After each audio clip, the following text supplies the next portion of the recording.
All right, well, nothing like being a day late and $1 short for our Raw reactions, but don't worry, we didn't forget about you out there, WWE fans. It's just things are getting busy because NFL is starting. We have the final 5 weeks of the MLB season, and news is happening. ESPN is buying everything in existence, so we'll have more to talk about with that tomorrow. I promise we are keeping up with all of it, but we are back today, Monday, with some Raw reactions, and it was an emotional Monday Night Raw for one very, very big reason, Nika, and that is because our girl, Naomi, one of our favorites, and I would argue maybe one of the biggest reasons why we got suckered into this entire WWE thing back in January, and this came to light with Elimination Chamber and Naomi being involved with Jade Cargill's injury and becoming a full-on heel, I guess, at this point, and the crocodile tears with Bianca that we saw in, I think that was in Kentucky or Tennessee because of the orange. It's Bianca's hometown territory. Yeah, so we had this big, huge setup with Naomi for us, and we got suckered into it. So it's with conflicted feelings that I am reporting that Naomi has now vacated the Women's World Championship that, you know, by all intents and purposes, she was probably going to be set up for a really long championship run here because she's pregnant. Wow, it took you a few minutes just to go about this. Yeah, I'm still in denial, I guess. It's been 4 days or whatever, 3 days later, I'm still in denial. You're still in denial? There's a little OTC coming? I guess I need a raft to find my way up the Nile. But it is a good news for them. I don't know how other people or other fans totally take it. I want to get this out of the way. That was some sarcasm. I'm super happy for Trinity Fatu, Jimmy Uso. The bloodline is healthy, as they say. It is continuing onwards. And by all intents and purposes, there's a new OTC in the house, or at least a contender for a potential future. Sure. As these things have been getting handed down these days. Watch out. That's right. No, seriously, congratulations to Naomi, a.k.a. Trinity Fatu. The initial thoughts here, again, really happy for Naomi, but that comes with a little bit of a but. I am not afraid to admit that I'm a little bit disappointed that Naomi's storyline is sort of ending abruptly here. And that's just because I like her character so much. I think she's the best heel on WWE in the women's side of things, period. She took that character to the next level, for sure. She's also a really strong wrestler and a really great performer inside the ring. So the fact that she had kind of mic skills and wrestling skills, she's at least someone Rhea and Io Sky and the more talented performers can actually measure up with, right? When it comes to that side of things. Absolutely. I'm also kind of sad because Naomi just flipped to Raw. And there was all these new potential matchups and storylines to explore. So do you think we're going to see any more lineup shakeups as a result of this? Because that was a pretty big shakeup that's now not happening. I think they will have to definitely reevaluate how to proceed further. And then there will be some realignments. Well, as always with Naomi, proceed with caution, Absolutely, Nika. Yes. So this leads me to an interesting question I want to ask you is Naomi's going to be gone for a while now and she's going to become a mom. And that's a life-changing experience, right? And while she's been a stepmom, I guess, to Jimmy Uso's other kids, we learned about that through this story. This is going to be her first child of her own. Yeah. And I'm asking... going through this experience, will she return as a heel or a face? Is she going to get audience sympathy now that she's a mom? And will WWE want to play that into it? Like, you asking a question that's hypothetical that may or may not happen 9 months, at least 9 months in advance. And I don't think the writers or WWE even thinks that far ahead. They got other shit that they got to take care of. Oh, no doubt. I mean, it's funny because you see Seth Rollins clearly playing the role of heel, and yet he is liked. And Naomi's borderline close to that. At least for me, I like her. Yeah. You know, like I want more of her. I hope she doesn't change her personality. That's all I'm gonna say. Is like, and even in the ring and having to relinquish the title the way she did, you know, she was still in her same character that she has been. It was an emotional reveal for her, and I understand why they played the video. I hope she comes back as a heel, but I think it will all depend how she comes back. Yeah, 100%. Even if she's set an intent on coming back as a heel, she can't possibly know how she's going to feel like 9-10 months from now. And this is her first time being a heel. Yeah. She always been a babyface. So this is a very different role for her. And I do hope she enjoyed it. And we would just have to wait and see how it happens. Absolutely. It was months. Great theater watching her cash in at Evolution and defend at SummerSlam, which was not that long ago. And Baby Uso might have been in there during SummerSlam. We don't know. It takes a while to figure these things out. Uso. Baby Uso was a chant the other night on Raw. I don't want to hear it. And that's a great name. Let's move on to the now vacated title, Nika. What is going to happen with the Women's World Championship? And I ask that because I don't feel like it's so clear cut and dry as maybe it has been in the past. Well, she didn't hand the belt to anybody in particular. She just left it in the ring for the suits to decide what to do with it. Correct. I know we had a Becky Lynch situation where she handed it to Asuka. Yes. And Asuka at the time was the Money in the Bank holder. So that sort of makes sense. Now Naomi herself was the Money in the Bank holder, so there is no more Money in the Bank holders. We also just had Queen of the Ring in Saudi Arabia, so we just had a big tournament to decide who could be the #1 contender. Plus, Stephanie won the Battle Royale to become a #1 contender.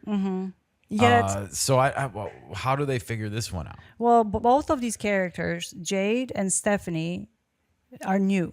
They haven't had a belt. So handing down a belt to either one of them is no go for me. Okay. So Stephanie is the #1 contender. Will she get a title match of some kind in Paris still? Or is that going to have to be scrapped because of this?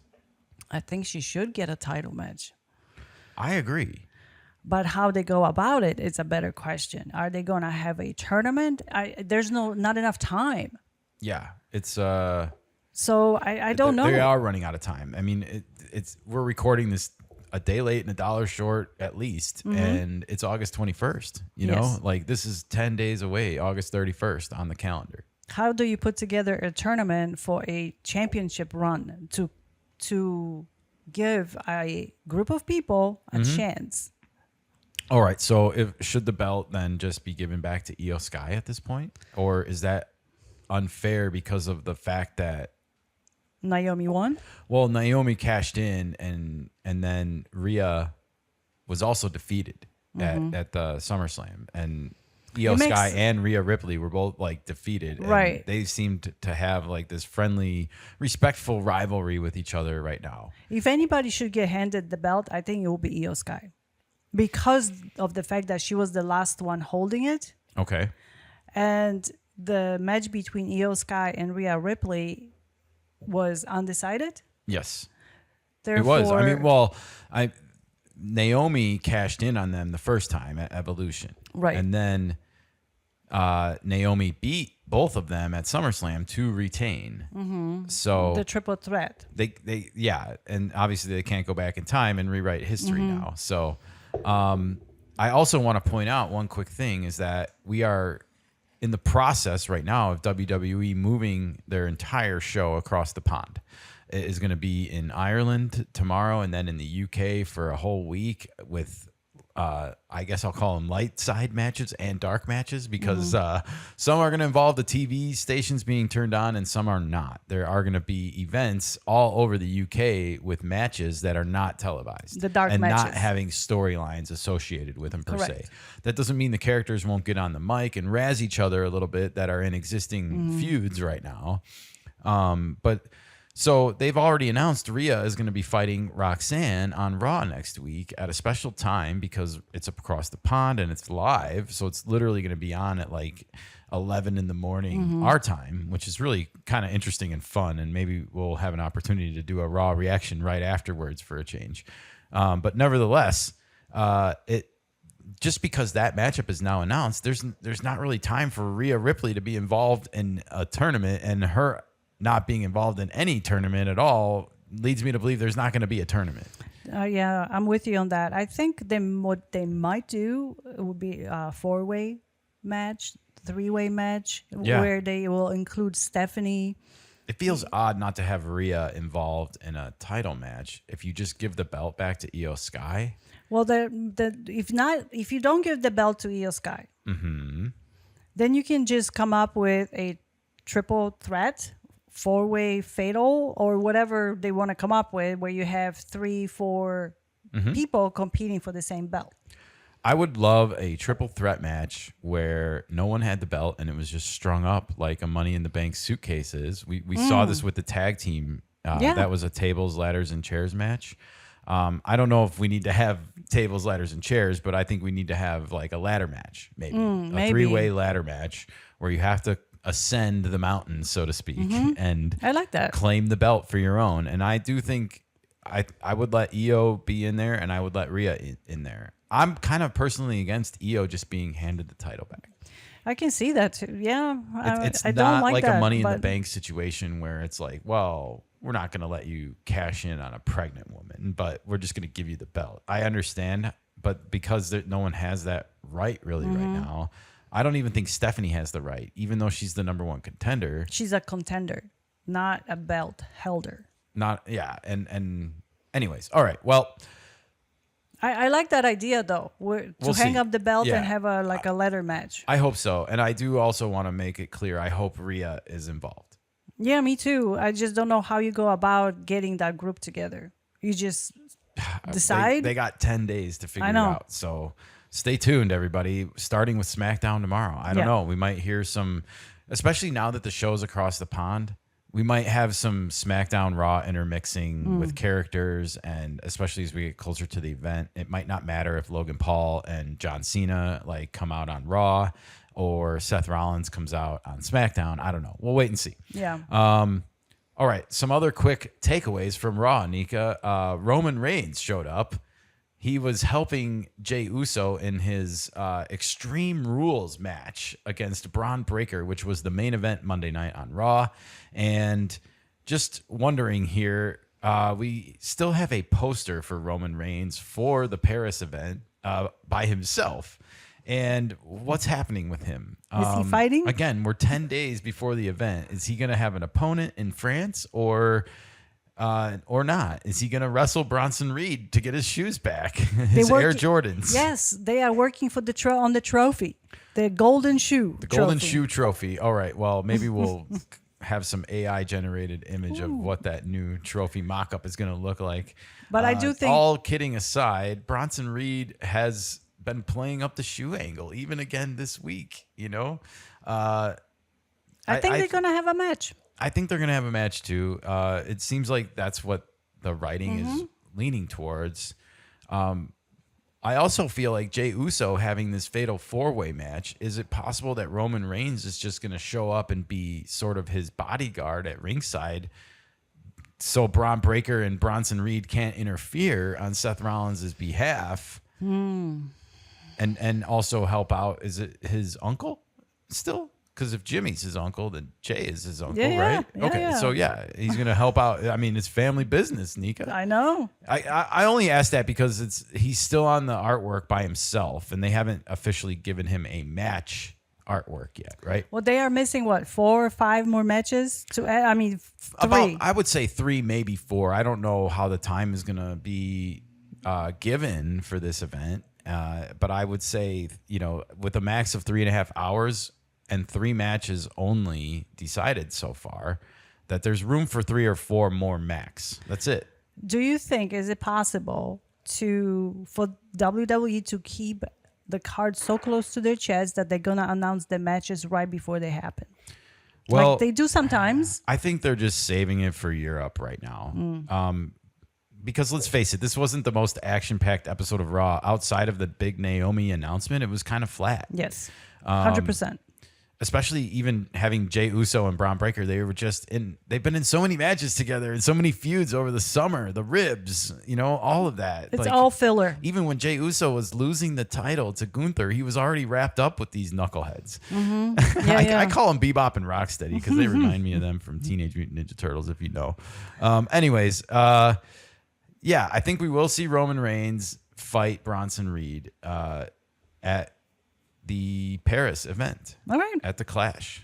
I think there is going to be some stupid stipulation with the shoes on the line. So be prepared for Roman Reigns to win his shoes back in Paris, everybody. All right.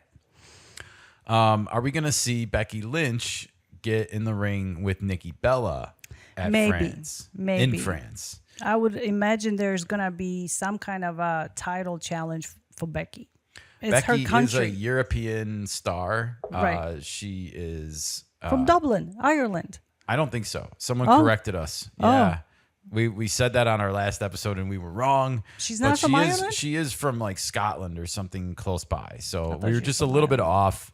But nevertheless, I don't think Becky will lose the title, but I do think she will get a match. I don't think they'll have her lose it in her neck of the woods per se. I think it might be Nikki Bella then that challenges. It's set for that. It seems like it's set up for that. I mean, Nikki came out. They got into the feud after Becky Lynch wrecked Natalya, by the way, after she wrecked Maxine Dupree the week before. Yeah, that whole match with Nikki, I'm sorry, not Nikki, Becky and Natalya was dog shit. Well, it played into this, like, we're about to go to Europe and we need to fill out this Monday Night Raw show. So have a practice match.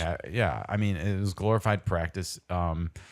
This was a lot better than the SmackDown that the audience the week before got. I'll be honest about that. Like, if I had bought a ticket to that SmackDown show, I might not have been so happy when I got home. I want a refund. Well, speaking of France, we did get one match added. And you'll notice I said 3. And that is Sheamus versus Rusev. And is this worthy of a paid live event match, Nika? Is this moving the needle for people? Yes, it's moving the needle for the Cold War people. For the Cold War. Oh, okay. So you're tying it into the European tour. So you think Sheamus and Rusev perform better on that side of the pond just for home field advantage? Oh, yeah. Okay, so this is like fan service to those fans to highlight the wrestlers that are there. So, okay. When you put it in that light, I guess this works. I still think this could have been on the SmackDown the night before and gotten the same effect across. I agree. All right. Well, as we said, there's still lots of matches that need to be announced for Paris, whether it's Roman Reigns and Becky Lynch or not. Do you think we're going to see Tiffy Time, Jade, Nia Jax at all on the paid live event, or are they going to stick to SmackDown? I'm just asking. Women's World Champion and all, Tiffy Time, and the new Women's Tag Team Champions, are they going to have a defense at all? Either of them. You see that? I don't think so. I might push back a little bit and say that Charlotte and Alexa might have a title defense against the Hervis and Chelsea Green somehow. Oh, okay. Yes. Because they're from that neck of the woods again. Sure.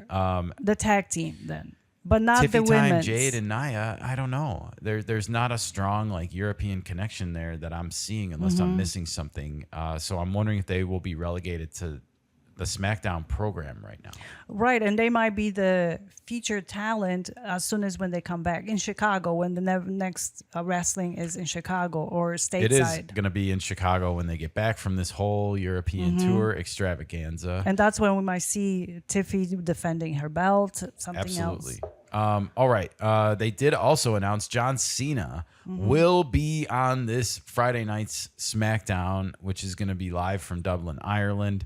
And I was really happy to hear that after he was absent last week, along with Logan Paul and along with Cody Rhodes. I would expect to see all of the big faces come out at this show. Who is he fighting? Well, he's not announced for a match. It's just that he's announced for a presence and probably a promo. So it's a promo. I will go out on a limb and say he will probably be setting the show or starting the show. He will be the first man out, and the crowd will get pumped. It's his farewell tour. Of course. This is a time for that part of the world to say goodbye So his fight with Logan Paul hasn't been announced yet. It is announced. But it's not. He has a painted poster like a Van Gogh. Right, but it's in France? It's in France. So, Clash in okay. Paris. So it's going to be... He's one of the matches. Seth and the Fatal 4-Way match with CM Punk, Jey Uso, and LA Knight is going to be one of the events. And then we have Sheamus and Rusev. So we need some female matches. I think we're going to get Stephanie against somebody or someone somehow. So we got to wait and stay tuned for how that's going to resolve. I think we're going to get another women's match of some kind, whether it's Charlotte and Alexa versus the Hervis or Tiffy Time somehow factoring in with a title defense there. Can Tiffy be part of another tag team that they just put together at the last minute? They could. I don't know if I see it with the characters currently involved. They'd have to kind of add a fourth with Jade and Nia Jax, and I don't know. All right. Well, one last WWE Raw moment from Monday that I wanted to draw attention to was our next in a long line of cross promotions happening on WWE programming, and that is the Philadelphia Eagles brought the Vince Lombardi Trophy into the Raw event. I don't know the name of the arena. My apologies. But it was in Philadelphia here, and the Eagles player Cooper DeJean was there representing the cornerback, and staffer Big Dom's DeSandro. So two representatives from the Eagles in attendance at Raw, showing off not only the trophy, Nika, but those big Super Bowl rings as well. Nice. Yes. And those rings just keep getting bigger and bigger and bigger. Do the hands get bigger with it? This is it's really funny how much cross promotion there are between the sports nowadays. This was not like this when I was younger. Certainly not when I was a kid, and definitely not in the late 90s, early 2000s. It is more of a newer phenomenon. And of course, we now see WWE being like fully embraced by ESPN with open arms and hugs, and it's a new world out there for me and for everyone. So it's popular. It's a popular, and the companies see where the money is. You have to follow the money.